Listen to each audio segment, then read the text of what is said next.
Warp templates are a new feature available to users of Silhouette Studio version 4.2, Designer Edition and above.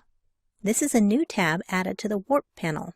While the first tab is a freehand warp, the second tab lets you choose from existing templates.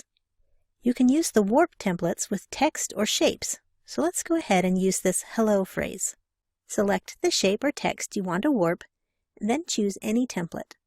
Your design will warp to that shape. Use the scroll bar to look through all of them. Click through the templates until you find one you like. Double-click or click off to the side to see the design without the warp adjustment lines showing. Double-click again to view the warp lines. If you want, you can adjust the warp handles to further alter your design. Click and drag the red dots, blue dots, or orange squares. When you're done, choose Release Warp, and that commits your warp so you're ready to cut. I'll undo that, and as long as the warp handles are still showing, you can choose Restore Original Shapes to remove any warp you have applied. There's one more thing you can do if you're warping your own text instead of a design.